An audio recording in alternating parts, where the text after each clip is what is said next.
Brilliance Audio presents The Judge's Wife by Anne O'Loughlin, performed by Alana Kerr Collins. Every part of her ached. The thin wool coat, heavy on her shoulders, scratched across her skin. The powder he had told her to pat on her face made her cheeks bristle. The shoes he had laid out for her were too high. Her ankle throbbed from where she had banged it on the last stone step on the way to the car. Grace dropped her face into the soft silk of the scarf loosely knotted around her neck. Tears swelled up inside her. She wanted to roll down the window and scream, to throw herself from the car when it slowed on O'Connell Street. She scanned the crowd. A woman waiting to cross the street with a male companion took in the wide car with the soft leather seats and gave a haughty look. Her husband, the judge, had told her to pack a small suitcase. A time away will do you good. He had stayed with her while she dressed, his arms folded, his head bowed, waiting to chaperone her to the car. At the wheel now, a silent hulk of a man. Judge Martin Moran took the coast road to Wicklow, as if on a day trip from the city. She sat beside him, tears coursing down her cheeks, chiseling grey channels through her makeup. Hidden in her hand, inside her glove, was a small piece of white marble, pressed to her skin, the smooth chill of the stone giving some comfort. Aunt Violet, tightly clutching her handbag, sat in the back, silent, watching her niece blubber into her scarf. The shutters were down in Knockkavanagh. The shops closed for a half day. At the far side of the town, and past the meat factory, Judge Moran stopped at the gates of Our Lady's Asylum. Panic streaked through Grace. Tentatively, she put a hand out to her husband, but he jerked away. They slid past the tall grey building with the small windows and the water tower set aside on marshy land.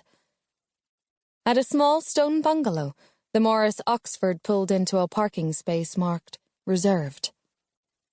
This is your new home. For a while, anyway. The judge spoke in a firm and matter-of-fact tone. Aunt Violet placed a tight grip on Grace's shoulder.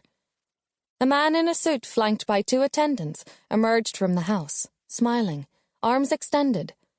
Grace was gently helped out, her small leather case taken from the back seat. The suited man, his forehead beaded with sweat, stepped forward and bowed to the judge and Aunt Violet. Judge Moran, Mrs. McNally, we have coffee prepared for you. We can't stay long. Grace pulled hard, tried to turn to her husband. Martin, don't leave me here. Her words fell into the pit of the space between them, as Martin was shown into the small house. Aunt Violet waved her gloved hand in the air. Coffee is an excellent idea, she said. The attendant nearest dug an elbow into Grace's ribs. Don't be creating such a commotion. Be a good girl. Catching her up under the arms, they scooped her so high her shoes fell off. My shoes! I need my shoes! Where you are going, there is no need for fancy footwear. One of them took out a key and unlocked a thick iron door. You might be a judge's wife, but in here you are nothing. Simply nothing. Get in there. Take off those clothes. Grace stepped in. Pressing her back into the wall, she held her arms tight across her chest. Do what you are told, like a good girl.